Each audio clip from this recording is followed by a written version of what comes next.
A young girl went missing. I think she was around 5 years old. Young enough to still be using training wheels at least. She was last seen riding her bike in her backyard. Where I lived, the media would talk about her every day. Any new evidence they found they presented because this happened just a mile or two from where I lived and in the county where my brother worked.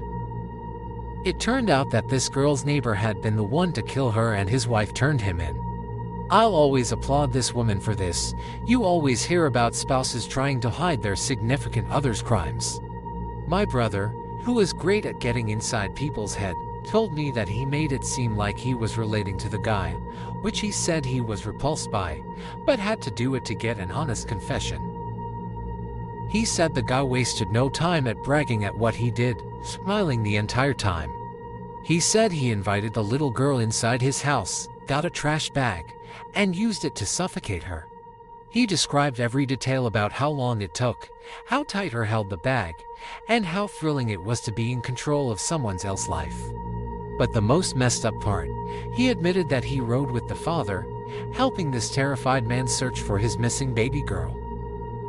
The idea that that poor man was sitting right next to her daughter's killer the entire time, bawling his eyes out to the man responsible for his pain. It's chilling. When the father found out, he begged my brother to let him alone in the room with the guy just for a few minutes. My brother, being an overprotective father himself, was seriously considering letting this guy have some alone time, so to speak. But another officer, who also felt bad for the father, told him they couldn't do that because they didn't want the father killing this man and risk landing in prison himself. I believe they found the little girl and, if I'm remembering this story correctly, they found her in the same trash bag the man used to suffocate her.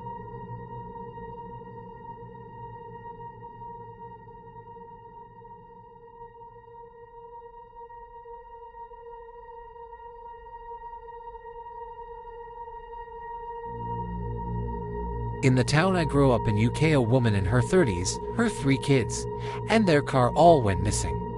Her husband was known for being a bit of a lad and the immediate presumption was she'd had enough and left him. But her parents hadn't heard from her bank account wasn't used, etc. But it was nearly a week before anybody seemed to get really worried about it. She picked the kids up from school and then never went home, even though it was only a 10-minute journey. Eventually, one of the 10-year-old son's friends mentioned that he was planning on trying to get his mum to go and get them a McFlurry. The nearest McDonald's was a town away. They eventually realized that instead of going straight home, she'd agreed to drive to the McDonald's and gone the back way, part of which is along what we call the 40-foot, basically a massive dike. Found them all still strapped into the car at the bottom. Husband was engaged again and his fiancée pregnant within a year.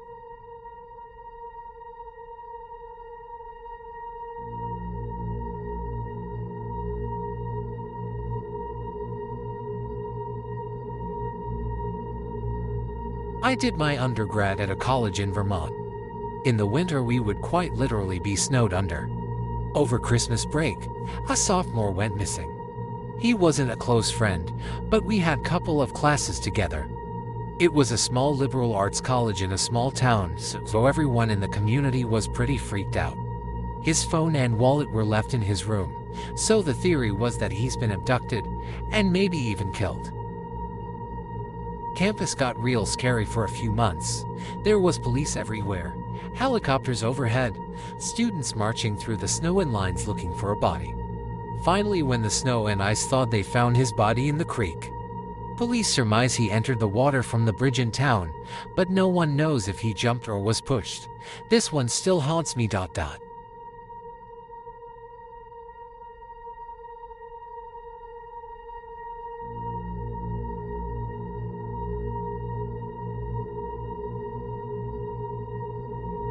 My stepdad worked a case. My dad and my little brother lived in an apartment down the street from this 12-year-old girl who went missing. She was walking home at night and was abducted on her way. It was about 3 weeks until they found her, but the guy let the officers in, and right there in middle of the living room floor was her mangled remains. She had been cut up into pieces.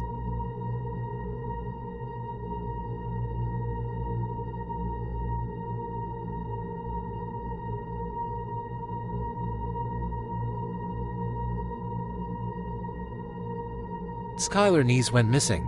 Skylar's best friend since childhood and a new friend made in high school plotted Skylar's kidnapping and murder. They lured Skylar out of her home at 12:30 a.m. with the promise of socializing and smoking weed, as they'd done many times. Her friends drove her to Pennsylvania, took her to the woods, and stabbed her over 50 times. They then covered Skylar's body with rocks, mud, and sticks.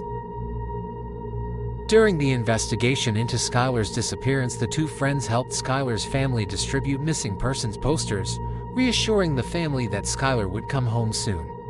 They were found guilty of murder and kidnapping. One was given 30 years, and the other a life sentence. When asked why they murdered Skylar, the only answer either murderer gave was, "We didn't want to be her friend anymore." Skylar was only 16 years old.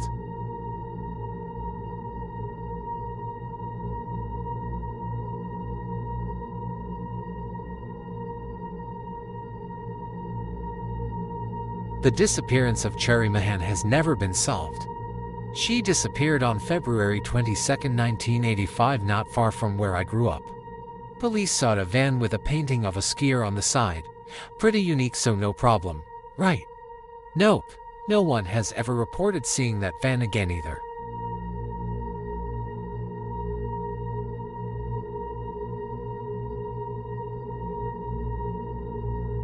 Not a cop, but I track missing persons accounts for a bank in coordination with the police.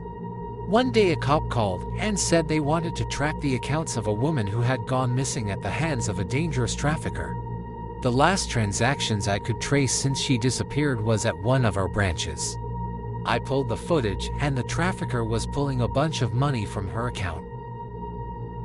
I received an alert the next day from the account stating that a purchase was made. The purchase was from a hardware store. Shortly after, the next purchase was for a carpet cleaner rental. Needless to say, cops contacted us and says they suspect he killed her, but they couldn't locate a body. Me felt like I had witnessed a murder through simple financial transactions.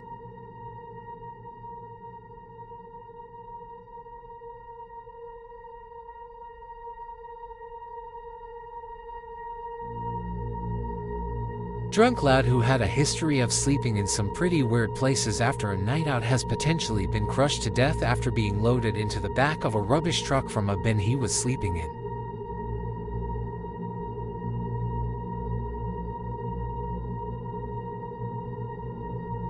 College blotter, upset student activated emergency pillars and talked to officer on speaker, said she was being chased by unknown people. No one at the scene when officers responded.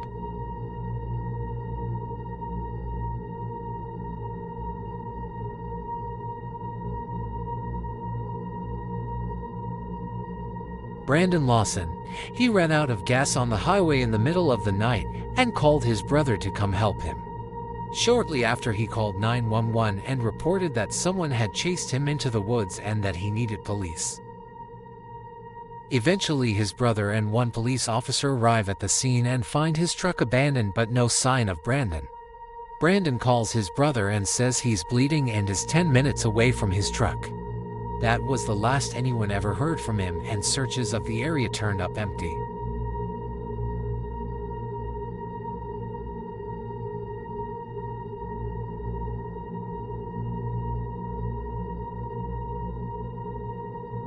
Not a policeman, but my granddad was. He's in his 80s now, and was in the Met Police UK for years. He's fucking brilliant. So many interesting, sad, crazy stories. So in the 1970s he was given a case of a young girl, I think she was only 16 or 17, who gone missing, and was part of the lead investigatory team in it. They interviewed thousands of people in the local area, small town in Essex, UK. Turns out the girl had been basically beaten to death in an alleyway just outside her house. The killer had pushed her body through a hole in one of the fences that lined the alleyway into a garden of one of the houses. So they'd search for her for a really long time to find out, all the while her body was lying in a rose bush in one of the neighbors' gardens. Super creepy if you ask me. Also turned out that when they caught the guy, he was responsible for another killing of a young girl, also in Essex. I wish I knew more, but there's really little information about. I do know the girl's name was Coral Vidler. Also, in typical grandparent fashion, he only told me this story because I had been out drinking in a local pub, and it all started with "I know that pub." The police held a huge celebration there one evening where I got punched in the head and lost all of my teeth. What was it for? They had caught a killer, etc. And coincidentally, my parents and I moved into the same row of houses that backed the alleyway where the girl died, 35 years later. He didn't think to mention this story for 15 years. Love him.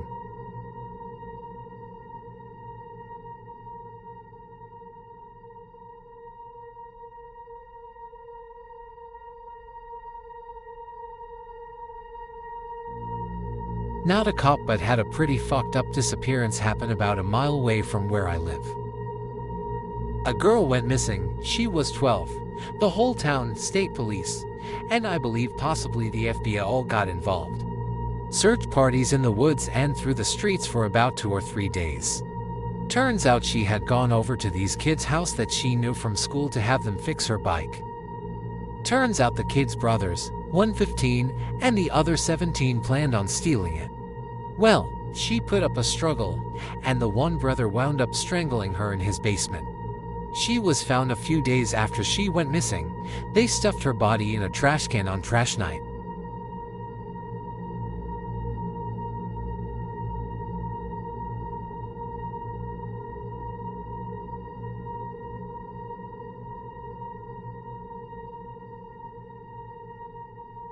My grandfather was a policeman and a fireman at different points in his life. His spooky disappearance story actually came from his time as a fireman. He hasn't told me the story in a long while, so I'm a little fuzzy in the details. But here goes. His team gets called to a house fire in a small village, rural England. It's late at night. The fire is reported by a local who was walking home. Several other bystanders have arrived by the time the fire engine gets there, and there are multiple reports of screams for help from inside the building. They start to douse the fire, and 3 of the responders, including my granddad, enter the building via the back door to attempt to rescue the people trapped inside. The thing is, they don't find a soul. Nobody is there. They clear the whole place out, stop the fire, effectively make the building safe. Later on, it's confirmed that the fire started in the kitchen, likely the hob, where food was midway through being prepared. As far as anyone knew, the couple who lived there had been at home. Relatives had no idea where they might have gone that night. My granddad and his colleagues have a funny feeling, so they get local police properly involved. Crime scene investigation and cover blood on the floor in one room, but any other evidence was destroyed in the fire. They can't confirm who the blood belongs to, but apparently didn't match the blood types of the 2 vanished residents. The fire department are very suspicious at this point, and apparently the police want to drop the investigation in favor of a manhunt for the missing people. But they end up expanding the investigation radius and find that apparently an unidentified van was parked outside the house that left just before the fire was reported. The investigation goes dead, but over a year later they find the burned remains of the man who lived there in a grave in the woods several towns away. They never found the woman, so it was suspected that she killed him and burned down the house to conceal it. They never figured out where the screams from inside the building were coming from, though.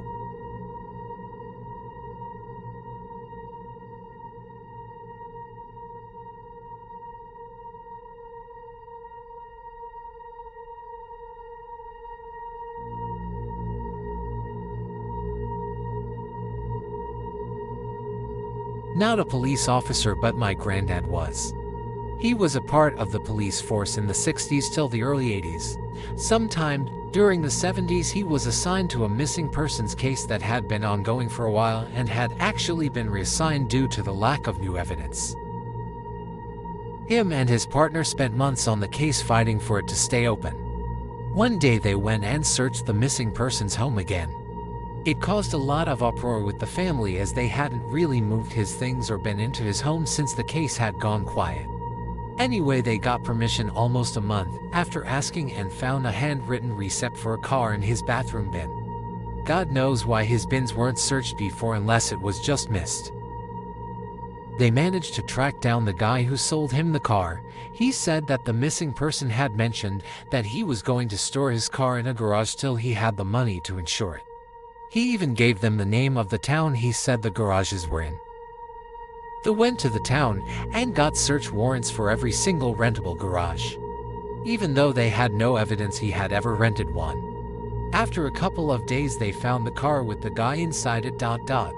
Apparently, his body was almost mummified because of the lack of sun, air and moisture. I can't imagine what the smell was like.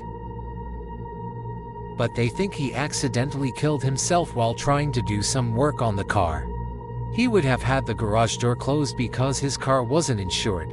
He didn't want anyone to see the car and steal it. It was stored in a rough neighborhood where the garages were cheap to rent. He also paid cash in hand, so he never had any receipts. So yeah, he died of carbon monoxide poisoning. It's painless, and basically you just fall asleep, and then you die. He wouldn't have realized until it was too late. The guy was missing for 5 months, and he seemed to just disappear for no known reason.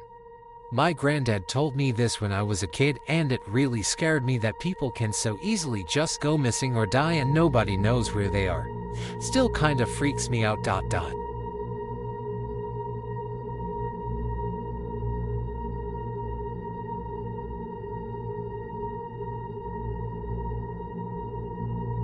I was in high school. A kid in my class went out fishing with his dad one weekend in the bay. They never came back. Searches went on but nothing. Never found any bodies. They found the boat a few weeks later, empty of course. It's been 8 years and nothing has ever been found. It's assumed they fell overboard, maybe in some rough weather, and drowned. They were both avid fishers and could swim. Weird that no bodies were ever found or washed up.